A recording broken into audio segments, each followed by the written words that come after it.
the four sections of Haggadah. So we also have more things that are connected with four. Is that that there are four flags that the Jewish people traveled in under the desert, right? There were 12 tribes. The tribes split up into into four sections. Each section or each flag had three shvatim. 3 times 4 is 12. And they traveled that way all throughout the 40 years in the desert. There were 4 rows in the Chayshen, the breastplate that the Kohen Gadol wore. There were 4 rows of stones. There were 4 fathers, including Yosef, like it says in the pasuk, Bnei Yaakov Yosef Selah, the children of Yaakov and Yosef. There are 4 animals in the Merkava. When we read Chazon Yeshayahu, Chazon Yecheskel, so they talk about the Merkava, they talk about Hashem's throne and his whole, the vision of everything that's around the throne. So there's angels there with 4 faces, facing 4 different directions. There's 4 different animals. There are 5 deaths that the Bezdin enforces.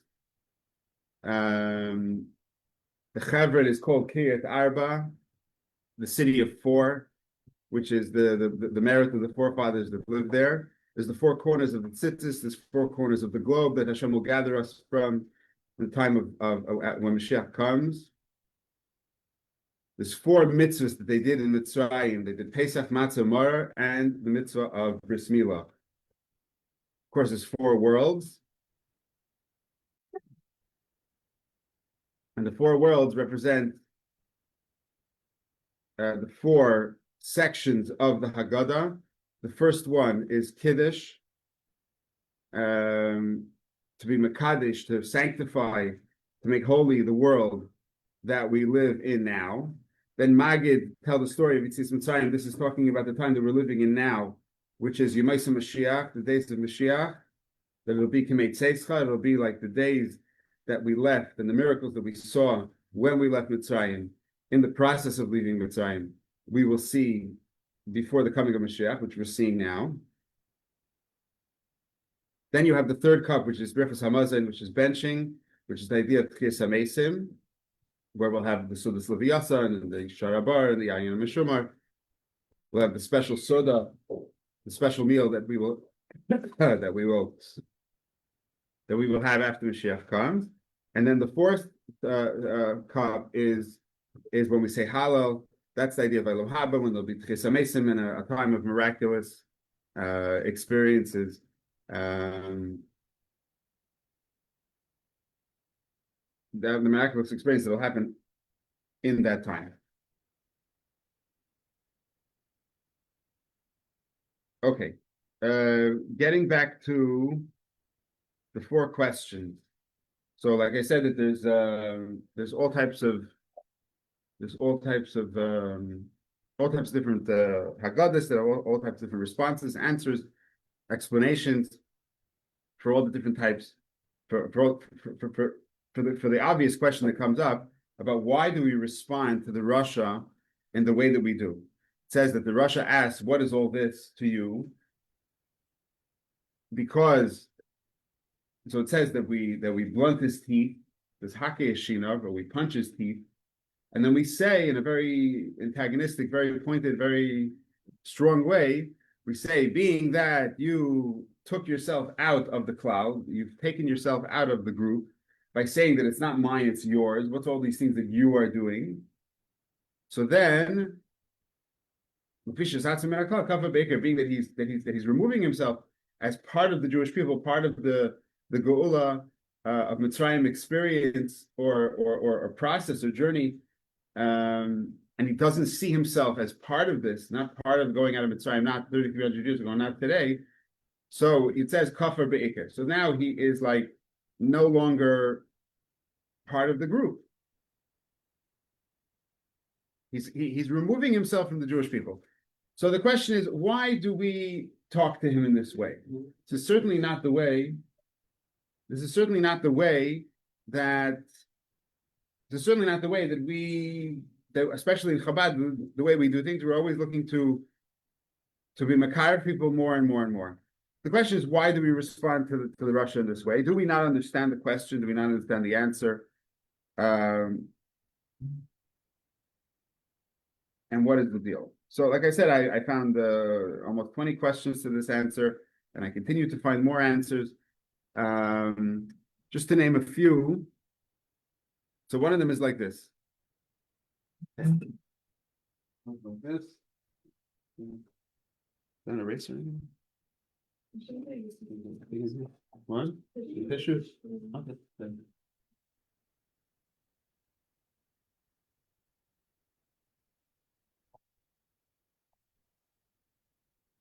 Okay, so try something else.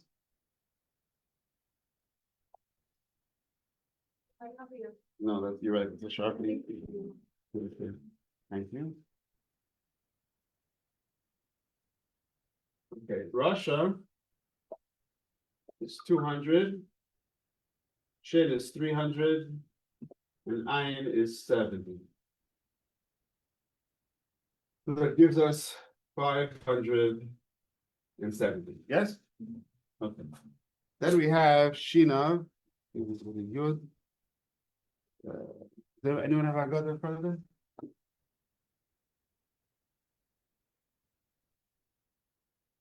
Wait, you wrote it down or something. How does Haggadah spell Shina? With the yud after the shin or without? Shin. Oh, yeah. Shin, nun. Shin, aleph, yod, nun, vav. No, they can't be an aleph.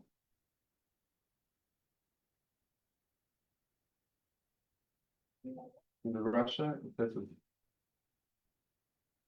Oh, no, it should be already. Russia, Mahir, and then after that. Yeah, right, keep reading. Mazay, Lamatelo. Oh, okay, shin, nun, yod, vav. Okay, so there's no what's called. There's no yud after the shin. Good. Okay, so Shinav. So Shin is 300. Nun is 50. Yud is 10. And Vav is 6. How much is that? 6, 366. If you take 570 and you minus 366, what do we come to?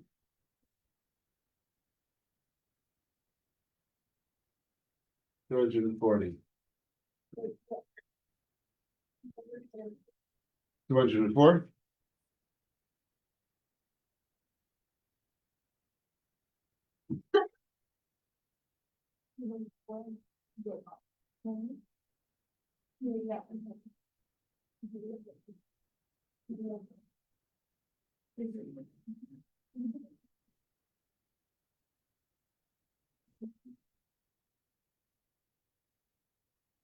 What number is that? Sorry, the mark is not working here in the angle. 90. Tzaddik is 90. Dalet is 4. How much does that come to? 204. Okay. So when you take the Shina out of the Russia, you end up with a tzaddik. Okay, it's a cute word. But what does it really mean? What does it mean to take the teeth out of the Russia and then you end up with a tzaddik? So the Malbim explains actually something very brilliant. It says like this. He says it's not. We're not trying to be mean to the Russia. Clearly, he had some trauma. Clearly, he's upset about some things, and he's coming and he's doing what a lot of children do. He's acting out. He's saying nasty things because he wants someone to notice him that he's upset. He's angry. He wants someone to see him, to notice him, to validate whatever it is that's going on with him. So the Malbim says. So first of all, it says af. What does it mean af? We say this also by the Chacham. We throw in this word af all the time. What does af mean? So first of all, there's some, if I could just regress for a little bit, come back to the question. It's a very weird thing. If we look in the Torah, we find all of these questions. Yeah? All of these questions are asked in the Torah. When your child will ask this thing, that thing, the other thing, all the three questions. I mean, the Sheni Delashon doesn't have a question. The Ma'avay Dazais Lachem, the Mazois, all of these questions from the Chacham, the Rasha, and the Tan are all written in the Torah, and there are individual answers that the Torah gives. B'amarta Elav, the Torah says, and you should tell to him, this child that asks you these questions, you should answer them X, Y, and Z. Now, what's interesting is that in the Haggadah, it's not copied down that way. It's mixed up.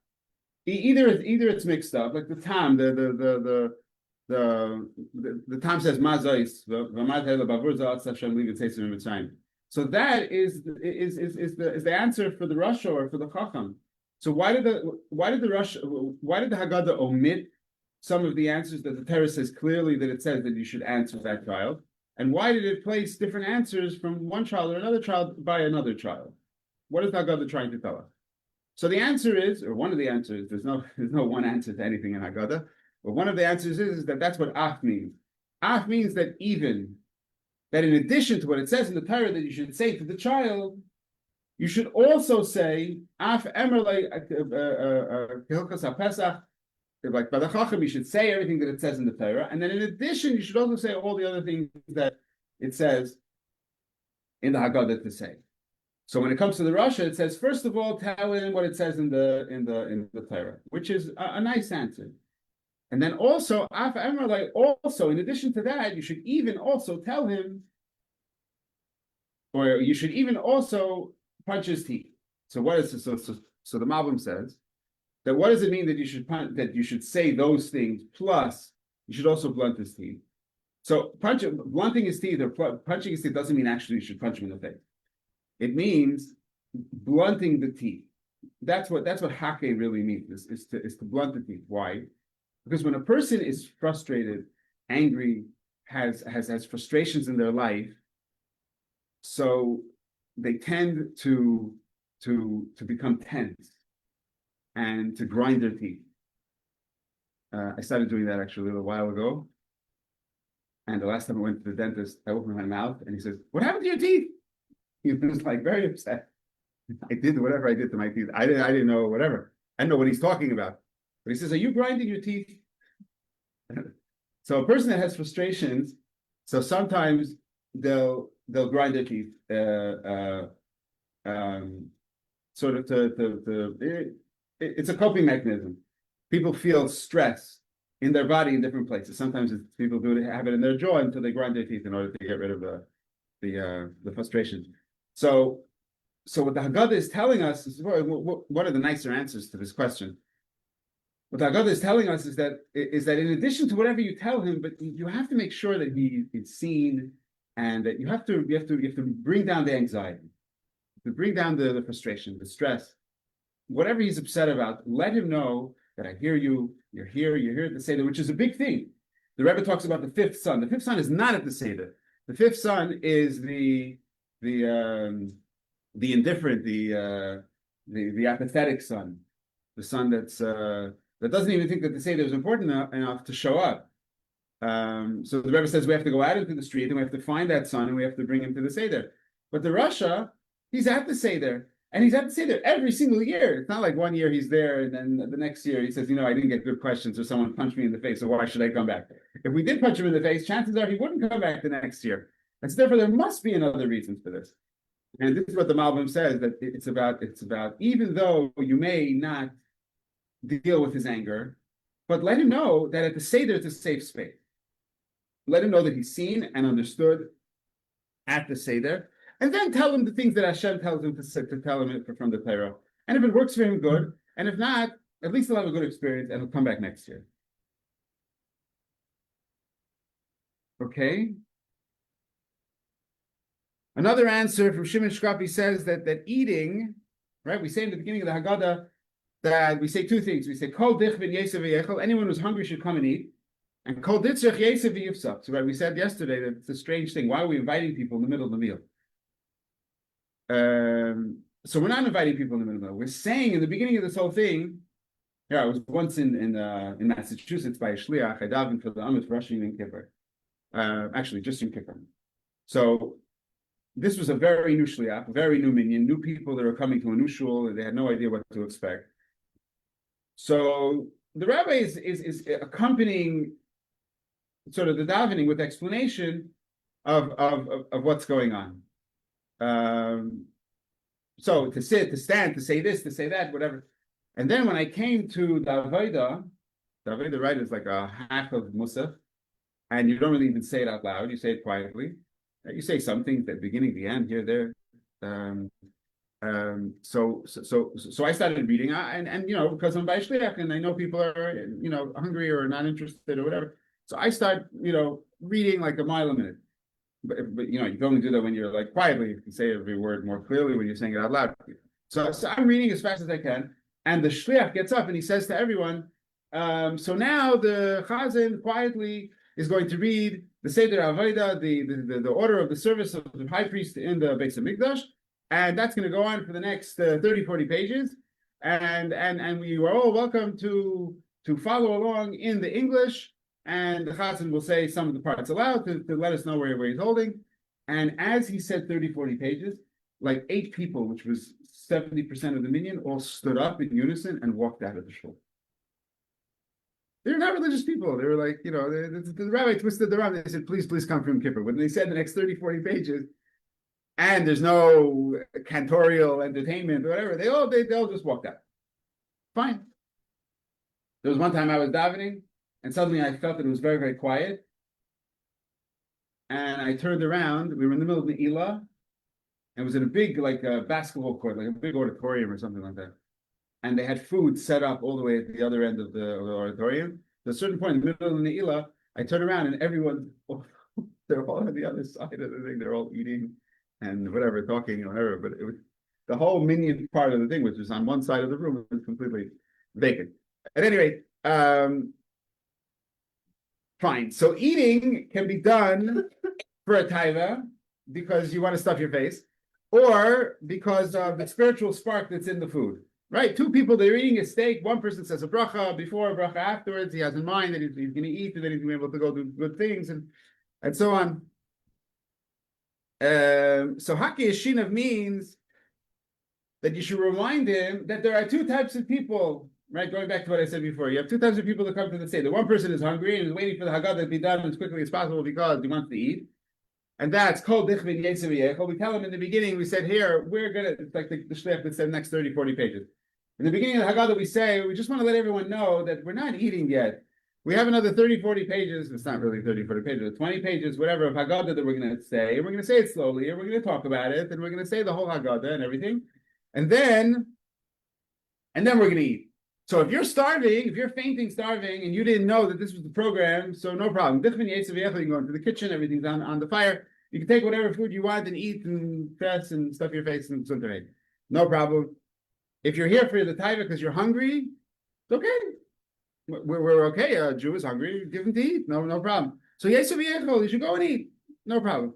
But our program right now is yesev v'yifsach. Kol ditzrech, however, anyone who's looking for Hashem, everyone who's looking for a spiritual experience of what the Seder really means and what we're connecting to, those who are seeking, who desire and need godly connection, so that yesev v'yifsach should come and do the Pesach with us.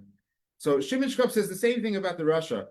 So the Rasha is coming and he's the yesev v'yechel. It's already a quarter into the Haggadah, and he's hungry, and he doesn't understand why we don't eat Shulchan Aruch first and then do the Haggadah later. Like the story with the 5 rabbis, that first they ate and then afterwards they spent the whole night talking about the Haggadah. So we tell him, you have to understand, we explain to him that this thing with the teeth is not for eating. It's a different thing. When we come to the Seder, we're here for spiritual food, not for physical food. So we blunt his teeth in order to remember that it's not about the animal desire to eat. It's about something else entirely over here. And that's why we say, it's atzma min haklal. He takes him out of the group. It's atzma min haklal. Atzma, you could be translated as etzem, as a bone. So you take the bone out of the chewing the bones. You can take it out of the equation. Another way of understanding this is very simple. It's a criticism to the parent. It's criticism to the parents that this is what you would respond, and it's a bad thing. And the only reason why you're calling, and the reason why you're responding badly to him or to her, is because you're calling him a rasha. If you looked at him more positively, if you looked at him that he's just trying to find answers to questions that are frustrating him and bothering him for a very long time, you would answer him differently. And you see, it doesn't end well. You end up with an altercation. You end up with physical fighting with him. The words don't work, so you end up physically fighting. That escalated quickly and ended very poorly. Why? Because you looked at him that way. This is a famous story with the guy that came to the Rebbe and said, this is on video, you can find it, it's on Gem. Guy comes to the Yechidus, Machne Yisrael, and it was taped because it was public. And he says, I want a bracha for my brother. He has no shaykhus to Yiddishkeit. Do you see this? He has no connection with Yiddishkeit. None whatsoever. He said it like 3, 4, 5 times. He says he lives in such and such a place and he has no shaykhus to Yiddishkeit. And he didn't learn to grow up anything, so he has no, he didn't go to school, so he has no shaykhus to Yiddishkeit. And every time the guy says that my brother has no connection with Yiddishkeit whatsoever, you see the Rebbe is like cringing. He's listening to these words and he's cringing. And he's waiting for the guy to stop talking. And he turns to this person and he says, he is a Jew, he is a child of Avram, Yitzchak, and Yaakov, Sarah, Rivka, Rachel, and Leah. How could you say that someone like that does not have any connection to Yiddishkeit? He's royal. He's the children of royalty. Basically, what the Rebbe was telling. Oh, and then the Rebbe tells him that you have to be Makar of him. And to be Makar of him, that starts with you, his sibling, and he points to the guy's wife and his sister-in-law. Basically, the verse is like this. When a person sees or reacts or behaves or has an attitude towards a person in one way or another, the person feels that. Even before you open your mouth, if you think that you are greater than them or they're less than you, you look down at that person. So they're going to feel that in your body language and in the first words that come out of your mouth, the expression on your face. So if a child comes to the Seder and you clearly are not interested in them because they're not coming to the Seder to make your Seder experience better, so then the Haggadah is telling you that you're approaching this, and you're approaching education all wrong. The child, first and foremost, needs to feel deeply, not because of things you say, but because this is how you truly feel, that you truly care about them. And no matter how religious they are, not religious they are, how many controversial things that they say, that people say, oh, how could you say that? You're Russia. How could you talk that way? Blah, blah, blah, blah, blah. They have to know that even though I disagree with what you said, but I love you, and I'm glad that you're here to say there, and you're a wonderful, beautiful creation of Hashem. The child has to feel that, and you can't fake it. You can't fake that. It has to be something that you truly feel. And if you don't, it'll come across in between the words without even realizing. So many times we say things and we don't realize what we're saying between the lines. And really we mean one thing and someone else understands something else. And it's unfortunate. Sometimes it's what's it called, an occupational hazard of teaching. But the true feeling of what the person really feels about the other person has to be there in order for it to truly come through. Okay.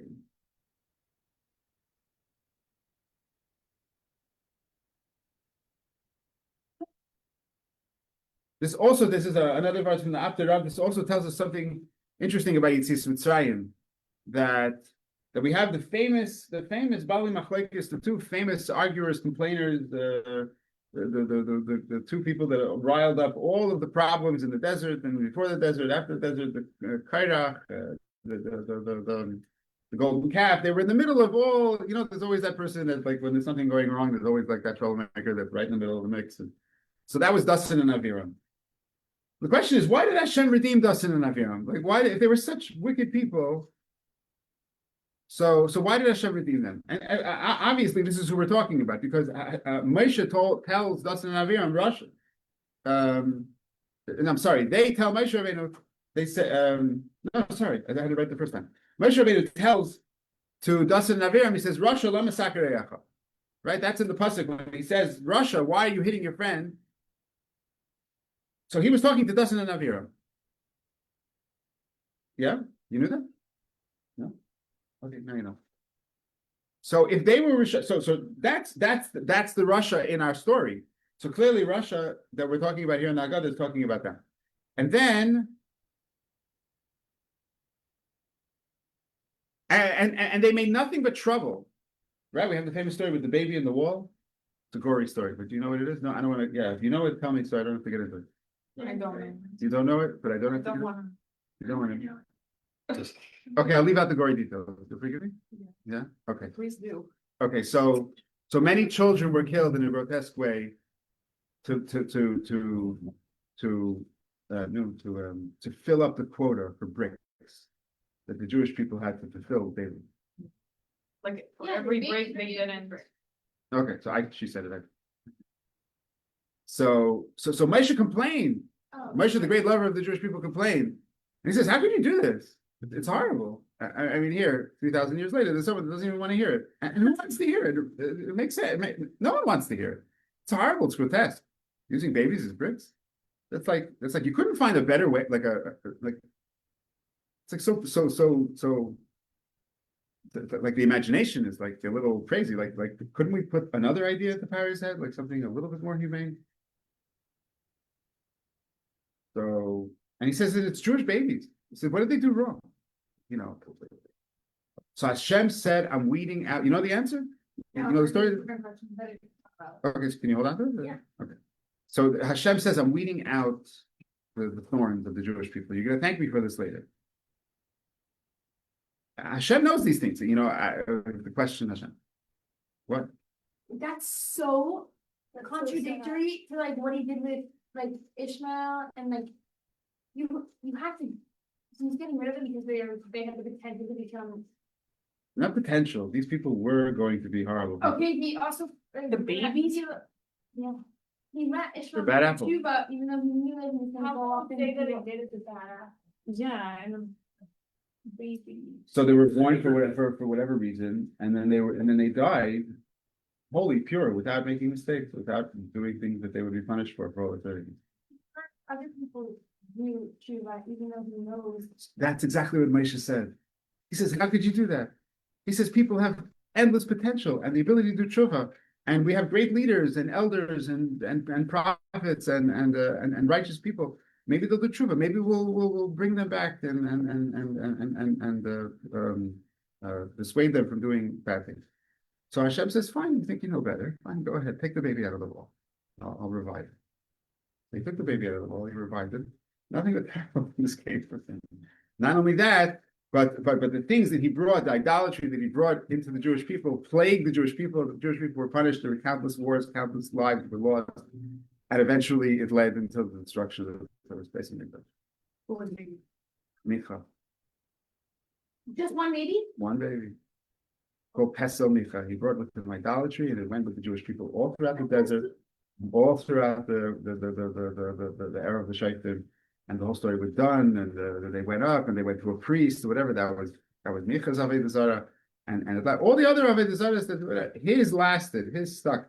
And it says that for 369 years, when the Mishkan was in Shiloh, it says that the smoke of the karbanis, which is supposed to be Areach Nifrech, this pleasing smell for Hashem, as it went up, it mixed together with the smoke of the incense that they would burn for the Pesel Micha.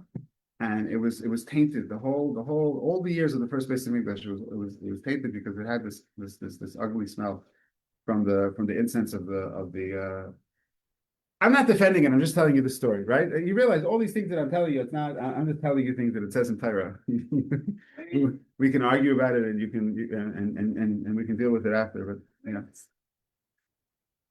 it's a medrash, open medrash. I think it's medrash Rabbah. Why is Hashem punishing Moshe for standing up for? He didn't punish Moshe. No, he gave Moshe what he Right, wanted. all given. Like, Well, I mean, Moshe also asked to take converts, right? The whole Erev Rav. right, So and that's why Hashem told him that it's your nation.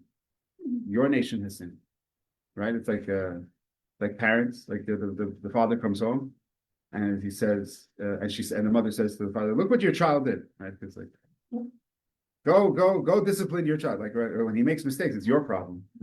So that's what it sounds like. That's what it sounds like when they sinned with the golden calf. So Hashem said, look what your nation did. Like, go deal with them. I don't want to look at them. That's not what it means. He's talking about the Erev Rav. This is your nation. You brought all these people. I told you no. I told you it was going to be a thorn in the side of the Jewish people. I told you no. Don't bring the people. We're birthing a nation over here. There's enough birth pangs that are going to go on. There's a process here. The Jewish people are kind of broken. This is not a time to take on like Mitzrayim and Gerim and like it, and deal with things like that. Let's first galvanize, solidify eternally, and then fine, and then we'll accept Gerim. He says, I don't think it's a good idea. But Moshe begged and he pleaded and he said, no, it's a good idea. They see the holiness, the goodness of you, and Hashem says, fine, on your conscience. And the same thing with the spies. The spies was Moshe's idea. He said, fine, shlach l'kar, if you want. Fine. I'm not interested. I don't think it's a good idea. If you want, go ahead. Huh? Hashem doesn't push. He's a gentleman. He doesn't. No. What? No, it's true, and it works for our benefit and to our detriment. But if he's telling us everything to do step by step, turn by turn directions, then there's no relationship. There's no. that's crazy, because like all those stories, it sounds like Moshe made a mistake. That he had the right intention, but he made a mistake. Kind of. It's okay. People make mistakes. He made a mistake hitting the rock. People make mistakes. Not doesn't mean he's bad. And he had very, very good intentions. He always had good intentions. And if it wasn't for Moshe, we wouldn't be here. Hashem would have killed us dead in the desert right there. Yeah, or just never like push God, because every time I disagree with God, it ended up not working out.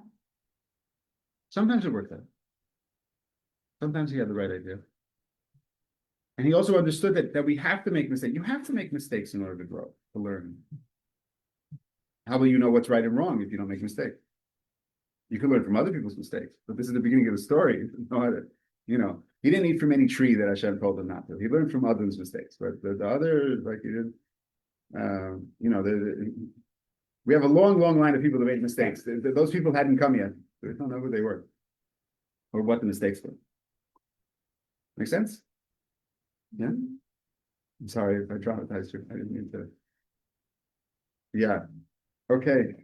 Where are we? What other interesting things can I share with you?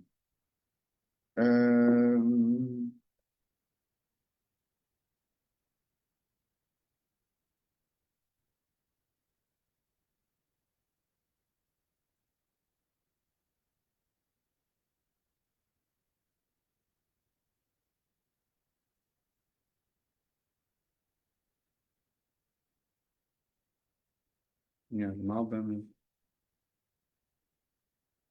Okay.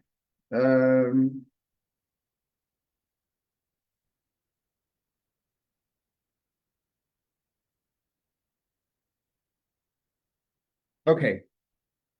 In the Haggadah, we say that Rabbi Yehuda hayanaisu behem siman. That Rabbi Yehuda gave an acronym, right? You've seen this?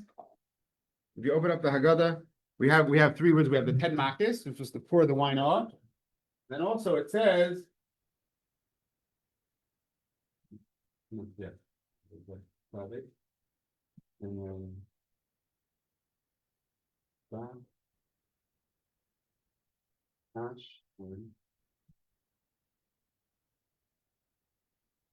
so he gives three acronyms.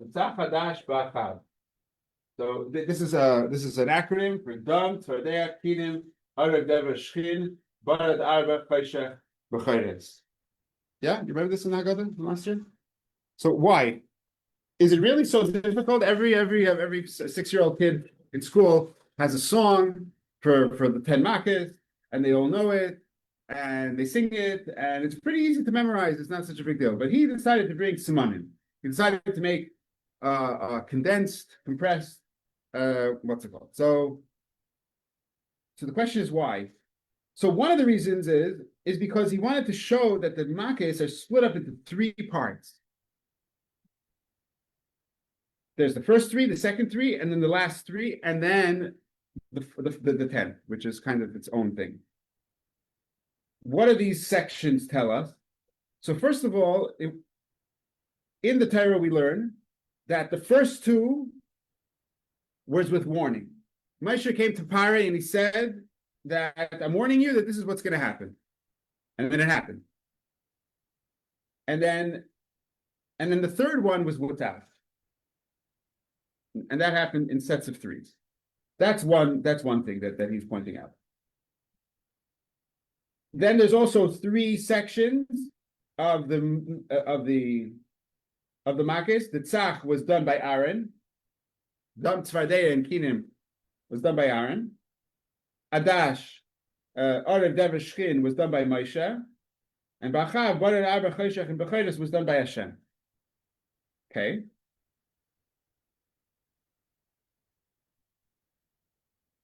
Also, 2 and 3.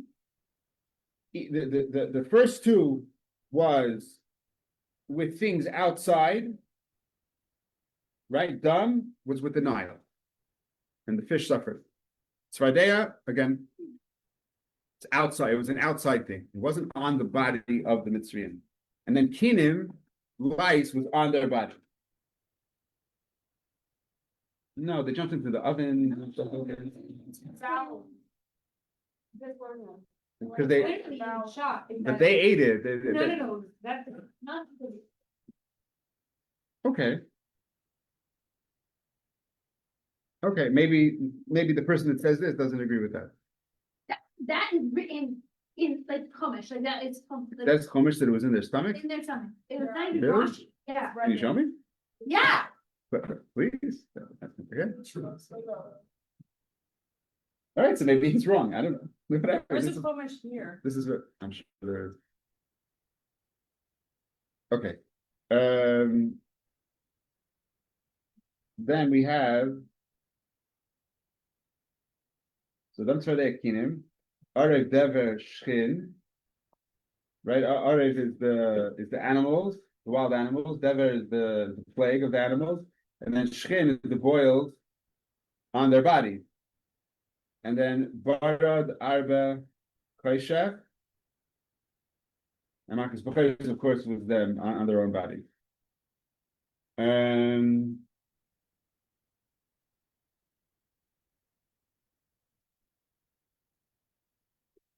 Did it cause them tsar? Did it cause them pain? The frogs? I think so. It's about. Well, they ate them. No, because they would eat the frogs, which is why when the frogs finished, they left. Because they were afraid, they're not afraid. Hashem didn't want that they should enjoy the frogs. They pickled them, they ate them, they roasted them. I don't know. They ate frog legs, truffle covered frog legs. What? Are you coming up with this? It says they pickled them. No, they would eat frogs. That's why the frogs disappeared. That's why the frogs disappeared after they died and disappeared or were revived and went back into the Nile, whatever. They didn't stick around because he didn't want that they should benefit from the frog. So if Fish benefit from the frog? no, the Mitzrayim, the Egyptian. So I'm looking more closely what he writes of it. He says one was with livestock, and then the other one was with tsar, with pain, like personal bodily physical pain. So Dam and Tzvardeya was on the livestock. And then the third one was on the person. Yeah, so it could be both, but it's not. It's about the first. He brought plagues that were sort of on the periphery, and then that affected their livestock or their livelihood or their surrounding, and then he did something that actually affected the body in a painful way. So you could be 100% right, and this could still be correct. You found the pasuk? Yeah, but I don't understand. Why did we eat frogs? I'm with you. I mean, actually, You're you're right. saying they willingly eat it? Yeah, the cultures that eat It was even like bugs and stuff in the Far East. from inside them, like it wasn't an enjoyable experience for them to eat these frogs. These frogs were like Is that alive. I hear, yeah. idea of like the croaks because they were ignoring our cries, so we had to do the croaks, frogs inside them. Right. It was not enjoyable. No. The plague was definitely no. You're right. The plague was not enjoyable. I don't think they were Inside eating your them. mouth. Yeah. Oh. You have a good question. They were alive inside your I don't mouth. know when they maybe after the chef comes the last of it. I don't think they're coming back, so I don't think you'll be able to. But maybe the Jews will be able to tell you what it was like or what happened.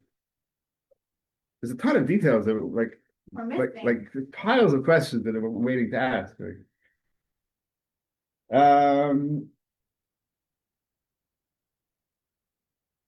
Okay, then when Moshe came, this is absolutely amazing. When Moshe came to Pare, we see this a lot by different kings. We see by you learned in Mr. Prostein's class about the what was his name? Eglon when he came, when the prophet came and he stood up. Right, was that Eglon? No, Rus's parents, father. Rus and oh, you didn't do Rus yet? Okay, so it says that the prophet came to the king who was the father of. I hope I'm not mixing this up. You should ask. It's supposed to. And he stood up and when he said, "I have words from God for you," so he stood up, and because he stood up, so he merited whatever.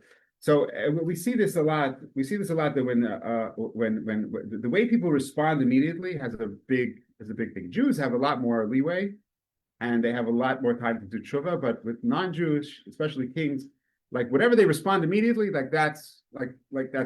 They sign, they seal their fate. So when Moshe came to Pare and Pare said, "Hashem sent me to you, the God of Abraham sent me to you. Let my people go."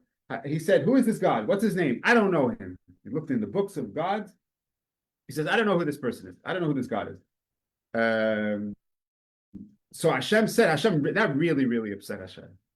And he decided that he's going to make sure that Pare knows exactly who he is. You don't know who I am? I'm going to let you know who I am. And the Makis were to prove that or to say that. So Dam Tzvadea Kinim starts from the lowest part of the world, which is the lowest depth. The depths of the globe is the depths of the sea. Okay? So Hashem wanted to show Pare that I am down there also. I'm all the way in the depths of the sea. Dam. Tzvadea, that's already in the sea, but coming out of the sea. Kinim came from the earth, right? He told him to take dust, ashes, earth. No, that was Shkin. Sorry. He told him to hit the ground. So now coming out of the water, now Kinim, he hit the ground and the earth turned to lice.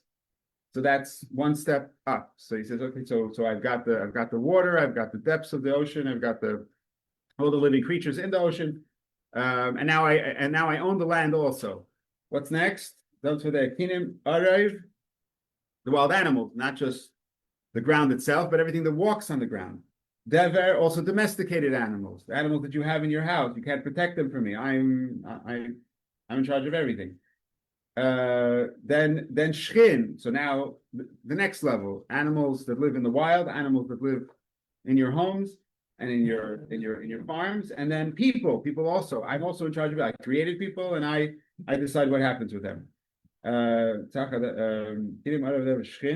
Barad, now on top of man is also the heavens, the sky. So Barad, the hail that comes down from the heaven, also comes from me. Arba, the locust that flew in, also came from the sky.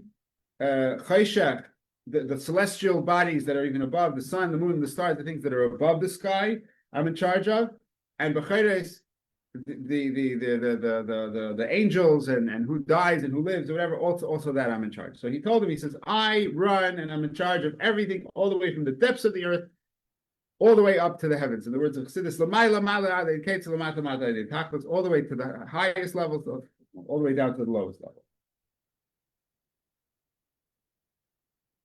There's also psukim. It says by Dam, he says, Hashem, and from this you'll know that I'm God. And then Makas Aret, he said, Hashem you'll know that I'm God because I'm inside the earth. Varad, he said, because from this Makkah you'll know that there's no other like me in the world. So each thing is again Hashem saying, "Do you know me yet? Do you know me yet? Did you get the point?" And then finally, when Pari comes to the Yam Suf and he sees all of his people and his wealth and everything all succumb to the water, so Pari says, "What?" We say this before Shemoneh Esrei every single day. Hashem, who is like Hashem amongst all the other gods. The famous joke that was told when I was a kid that the first time we say Micha Mecha without a dot in the Cha, and the second time we say Mika Mecha with a dot in the Cha. So there's a dictic reason for it. There's a grammatical reason. But as a kid, I was told that Pari is standing. Right, Pari didn't go into the sea. Right, he stood outside and he sent his army in, which is the backwards of the way that a general or a king should do. They should lead the army, not stand back. Anyway, so when the water started to splash, so he said when he saw what was happening, he said, Hashem. And then as he was saying the second half of the pasuk, so the water splashed into his mouth, and he got like choked, right? So he said, he couldn't say Cha. Anyway, fine. So that's that. Famous story.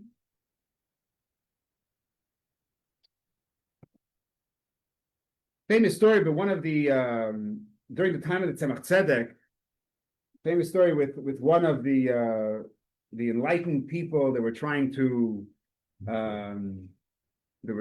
change or modernize Judaism. So, and it says one of these people was part of the Frankistan. You know what the Frankistan were? You know what Shabtai Tzvi was? You heard of Shabtai Tzvi?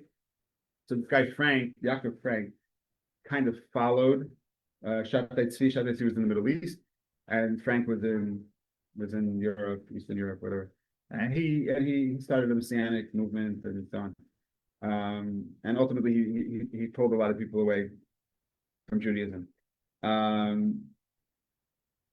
So this is one of these people, or someone who was affected by him. So he came to this conference, and he said that and Tzemach Tzedek was sitting there, and he says, you say it at the Seder every single year, how you kill Christian babies and you use their blood for the matzah, right? The famous blood libel that happened in Europe, right? You know about this, yeah? You're looking at me surprised. You ever heard of the blood libel? Yeah. Yeah, their blood, not the babies, the blood. Did you genuinely believe this? Yeah. And there were many pogroms because of it. Many pogroms. Horrible thing. The Goylam, you heard of the Goylam from the Maral? Yeah. The Goylam was made in order to foil these types of crimes. Because what they would do is they would take a kid and they would kill him. Or they would dig up a kid from the cemetery or something, and they would throw it into a basement of some person. Usually it's because of someone that they wanted to get back at, or that they owed money to, or whatever, some Jew. Yeah. No, I don't know if I heard of any stories where they actually murdered a child. It's certainly not purposely, but maybe it was something by accident, or they dug up a kid from the cemetery that just died yesterday. And then they blamed it on the Jews, and then they ran to the thing, and then they said they're what's it called? They killed Jesus, and they're continuing to kill kids for their matzahs, the Passover matzahs, because everything with matzahs is like carefully guarded and whatever. So the Goyim are looking at it, and they think like, oh, if they're guarding it, there must be gold, there must be something else, there must be hiding something, right? Everything like why does it have to be watched? Why does it be so secret? So he said that you say in your Haggadah, you say you admit to all of these crimes. He said, what are you talking about? So you say the Tzach Hadash B'Achav. The Tzach Hadash B'Achav is an acronym for Dam Tzrichim Kulchem. Blood is needed by all of you. Al Davar Shaharaktem, because of the thing that you killed, meaning that you killed the Yashka. And Ben Kel Chai B'Shamayim, that the Son of God is living in heaven, meaning that Jesus is living in heaven. Or another thing that he said, Dam Tzrichim Kulanu, that we all need blood for the matzahs. Al Derech Sha'asu, because of the thing that we did with, we killed the non-Jewish God. But that was done by that person, Chacham B'Yishalayim, the sages in the city of Jerusalem. Yeah, pretty smart. Yeah, he came up with this. Yeah, I don't know how many nights he sat there scribbling, trying to figure out how to whatever. The Tzemach Tzedek, who was sitting there, immediately on the spot responded to him, and he says, "You idiot!" He says, "It's exactly the opposite." And he said like this: "V'tzach divrei tzduki kazav." The words of heretics. He was talking to the guy. He said, "Divrei tzduki kazav." The words of the heretic that's standing here before you is kazav, is lie. Adash ayin daled shin alilis dam sheker. Blood libels are false. Bnei Avram chalila b'zayis. The children of Avram are forbidden with this. Meaning to eat blood. It's like not. If we're not doing anything. Anyway, so however brilliant the first guy was, the Tzemach Tzedek pulled that out of his hat in a second. Okay, what else can I share with you?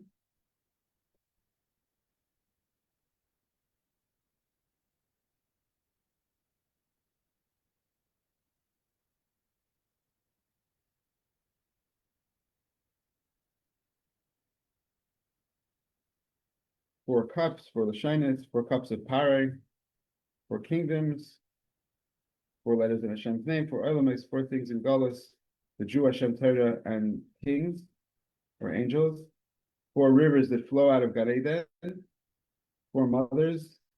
There was one more thing that was very important I wanted to tell you. Did I mention at the beginning about you guys write it in stand? Can I erase these? Did I tell you about the what's it called, the feminist movements, the reconstructionist movements that they put what's it called? They put an orange on the Seder plate. Yeah.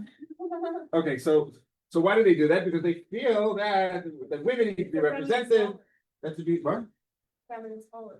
Yeah, but you don't need an orange to Yeah. Why exactly? They have like some sort of explanation why. Oh, a woman belongs, but I don't remember if it was like a rabbi or whatever. Oh, is it? Just like an orange belongs on the face. A rabbi what? I think it was. No, you're right. That is what they say. A rabbi is what? Just like A woman can be a Orthodox rabbi one time said like women should be rabbis, like oranges should be on. Right. Cedar plates, Right. Then they started putting oranges. See how the Jews hold a grudge. You say one thing and that's it. It's over. Okay, so we have so here's what's funny, is that just like there's this concept of jumping, right? No? Concept of jumping? Yeah, during Pesach. Yeah? Like Hashem jumped over. Hashem jumped over the houses. Fine. So we also have a chance to jump. In other words, from Rosh Hashanah until Pesach, so we have to go step by step, baby steps, which is the way humans do things. They take one step ahead of the other. Yeah. Hashem helps us to jump. So we can jump in Tshuva, we can jump to Geula, we can jump into whatever. So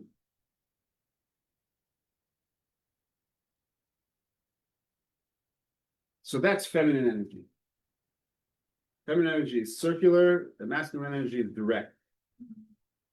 So the whole Seder represents feminine energy, which is why it's so funny that they say it.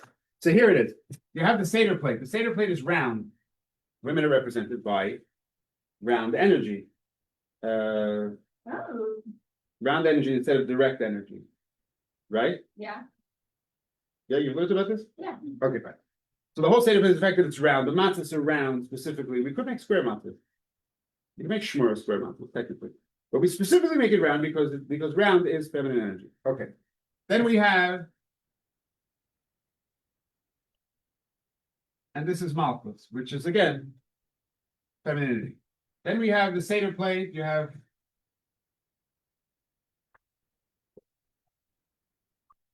the Seder plate,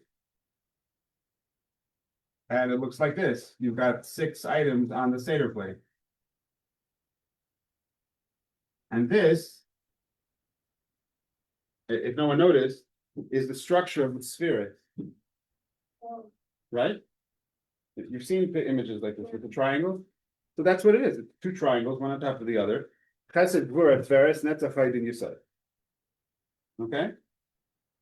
And all of it is held by the Kaira, which is Malchus. Right? Chesed, Gvura, Tveres, Netzach, Din, Yisod, and the whole thing is Malchus that's holding the whole thing. Then we have the 3 matzahs, which is Kohen, Levi, and Yisrael. Avram, Yitzchak, and Yaakov, the three fathers, and Chabad, Chachma, Bina, and Das. Yeah, am I blocking? You're good. So this, sorry, so this is called Yelech. If you read it this way, it's Yelech. And if you read it this way, it's Kli. Kayin Levi Yisrael. Kli means a receptacle. So we're looking to receive the brachas. That's why the matzah we're supposed to choose is supposed to be sort of like rounded a little bit, like up, like a bowl.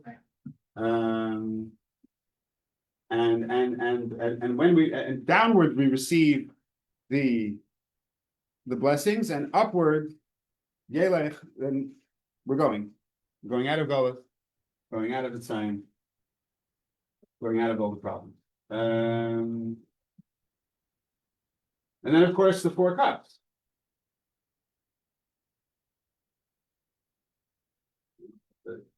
But 4 cups is the idea of kais. Kais is a receptacle, which is also the idea of feminine energy. Malchus is called a kais, is called a becher, a cup.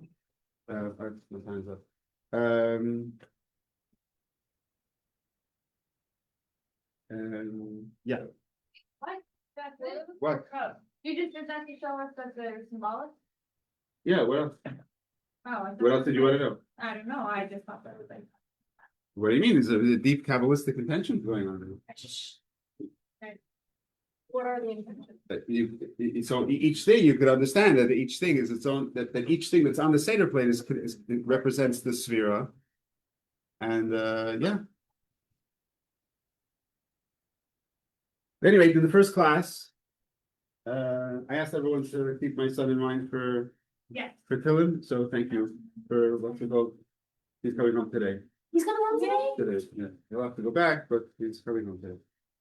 It's been quite a week. So yes. Also, you guys are all set up for the meals? You good? Day meals, night meals, whatever. Everything? Oh, there's something now. Who's there? There's 6 meals. Eating after going by. Okay. Okay, I still have a few spots if you wanna look to go. Not join them. Okay. What the one? What are the 4 cups again? What you said? The 4 cups. What do they represent? They have part of the spirits. Are they the The cup itself, Malchus is called a cup. What is the number 4? Right, we talked about it, there's a million for it, we talked about that. Oh, but it has nothing to do with Malchus and 4? Like. Yeah. Everything, Yeah. Hashem's name and everything, it's all received by the cup. That's why Malchus is called a cup, because it receives all the spheres from above. That's why the Kaira. Oh, okay, now. This is the Kaira, it's holding everything together. Is the Kaylee here, is the Spirit here, and is the cups there? Kaylee is almost. These are all symbols. Yeah. Not for the same. Not for the same. Oh, The Kaira. That's kind. Yeah. The when you put the matzahs, when you put the Yeah, things on top. are you done with it? Yes. You sound anything? Some people use a plate, some people use a power, some people use napkins, but you